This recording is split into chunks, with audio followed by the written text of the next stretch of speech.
더샵 판례 민법, 공인중개사 민법 객관식 판례 특강입니다. 판례의 본이 되겠습니다. 여러분 안녕하세요. 부동산 보수칠성 김하인쌤입니다. 국내 최초, 국내 유일한 민법 객관식 판례 특강 더샵 판례 민법을 진행하겠습니다. 더샵 판례 민법 특강은 제1강부터 제40강까지 이미 다 종료했습니다. 이 40강을 반복 학습하시면 민법에서 고득점할 수 있습니다. 그래서 이 시간 제122강에서는 최근 공인중개사 시험에 출제된 중요 판례를 다시 리뷰하는 과정을 진행하겠습니다. 더샵 판례 민법은 기출된 판례를 객관식으로 재구성한 겁니다. 시작 전에 구독, 좋아요 꾹 누르시면 바로 합격합니다. 이 시간은 계약 해제 개념을 공부하겠습니다.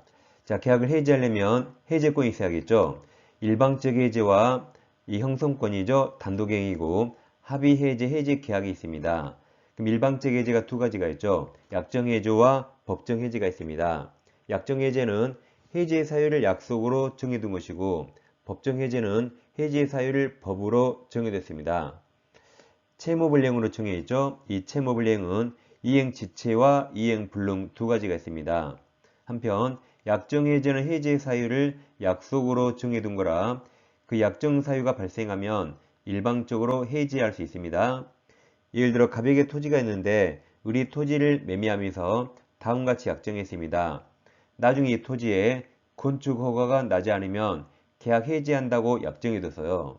근데 정말로 나중에 이 토지에 대해서 건축 허가가 나지 않습니다. 그럼 매도인 갑은 해제를 원하지 않더라도 매수인 을은 해제해야겠죠. 따라서 이 약정 해제도 일방적 해제 형성권입니다. 한편 법정 해제는 채무불이행이 발생한 겁니다. 다음 여기서 합의 해제가 심히 제일 잘 나오는데 합의 해제는 법이 없습니다. 법이 없더라도 너무나도 당연하게 인정됩니다. 예를 들어 가백 X 부동산을 을과 매매계약 체결했습니다.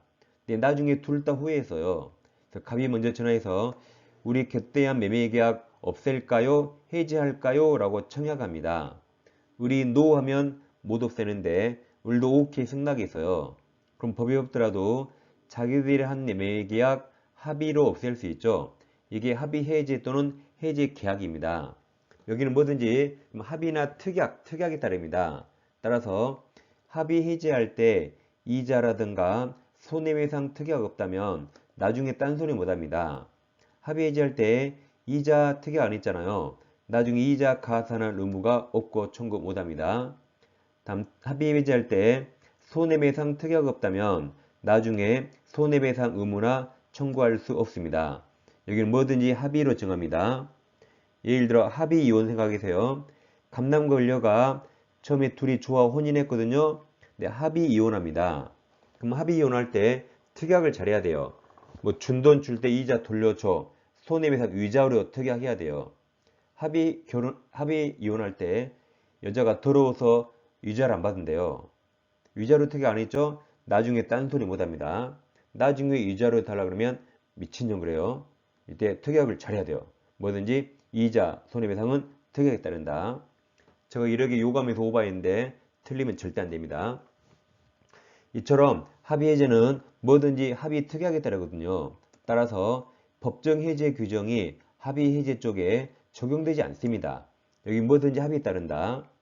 근데 우리 판례가 합의 해제에서 해제의 제3자 보호 규정이 있어요. 그 해제의 3자 보호 규정만 합의 해제에 적용해 줍니다. 합의 해제할 때도 제3자 병이 있다면 이 병을 보호해야 되거든요. 따라서 합의 해제에 있어서도 계약 해제가 법정 해제요. 법정 해제의 경우와 같이 이루어서 제3자국을 해야 할 수 없습니다. 이게 제3자가 보호된다는 말입니다. 그래서 해제에서는 세 가지 개념 비교 잘 하세요. 약정 해제, 법정 해제, 합의 해제가 있습니다. 그리고 이제 일반적으로 그냥 해제 그러면 다 법정 해제 말합니다. 법이 써 있으니까. 그래서 약정 해제는 약정이라 써주고 합의 해제는 앞에 합의나 뒤에 계약을 써줍니다. 이 세 가지를 잘 비교하겠습니다. 자, 그럼 더샵 판례지 132페이지 1번 문제에서 박스 동그라미 1번을 보겠습니다.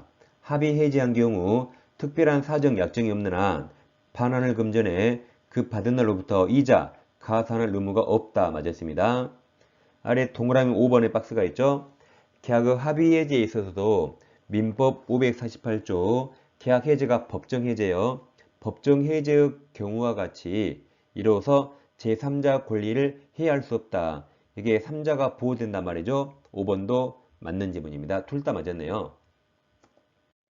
다음에 2번 문제에서 동그라미 2번 계약이 합의 해지된 경우에 당사자 일방이 상대방에게 손해배상을 하기로 하는 특별한 사정 약정이 없는 한 채무불이행으로 인한 손해배상 청구할 수 없습니다. 이것도 맞았네요. 다 합의에 따릅니다. 이어서 중요 기출지문 보겠습니다. 1번 계약이 합의 해지된 경우 특약이 없는 한 반환을 금전에 그 받은 날로부터 이자 부처 지급할 의무가 없습니다. 2번 특별한 약정이 없는 한 합의 해지 나왔죠? 해지나 해제 똑같아요. 해지는 소급표가 없죠. 해제는 소급표 있죠. 소급표 말고 거의 똑같습니다. 따라서 혹시 지문에 해지가 나오면 해제로 바꿔도 크게 상관없습니다. 그럼 합의 해지 나왔죠? 해제로 바꿔요. 그럼 합의 해제로 인하여 반환을 금전에 그 받은 날로부터 이자 가해한다 틀렸죠? 약정 없으니까 가산할 의무가 없습니다. 3번 계약이 합의 해지된 경우 다른 사정 약정 없으면 채무불이행으로 인한 손해배상 청구할 수 없습니다. 자, 4번입니다. 매도인은 다른 약정 없으면 합의 해지로 인하여 반환을 금전에 그 받은 날로부터 이자 가산해야 한다 틀렸죠? 의무 없습니다. 5번 계약이 합의 해지된 경우 다른 사정 약정이 없는 한 채무불이행으로 인한 손해배상 청구할 수 없습니다. 아주 징해 죽겠죠? 또 나옵니다. 계속 나와요. 징합니다. 아주. 6번 합의 해지로 바꿔요. 그럼 합의 해지로 인하여 반환을 금전에 대해서 특약이 없다면 그 받은 날로부터 이자 가산한다 틀렸죠? X고. 7번 합의 해지의 경우에도 법정 해지의 경우가 마찬가지로 제3자 권리 해야지 못합니다. 맞는 말이죠. 다음 8번 부동산 매매 계약이 합의 해지라고 아예 이제 하다못해 아예 독립된 문제를 냈네요. 아주 징해 죽겠는데. 틀린 거 물어봤네요. 1번 특별한 약정, 사정 없는 한 채무불이행으로 인한 손해배상 청구할 수 있다. 이게 X죠. 2번 매도인은 원칙적으로 수령한 대금에 이자 부처 반환 의무가 없습니다. 4번 합의 해제 소급표는 법정 해제의 경우와 같이 제3자 권리 해야지 못한다. 맞았죠? 말을 약간 바꿨네요. 5번은 뭐든지 명시, 묵시 가능합니다. 합의 해제도 묵시적 가능해요.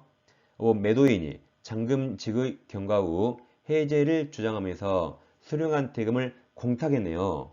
계약을 깨자는 말이죠. 근데 매수인이 이유 없이 수령했네요. 그럼 둘 다 계약을 깨자 말이죠. 더 특별한 사정이 없는 한 합의 해제된 것으로 볼 수 있습니다. 맞았습니다.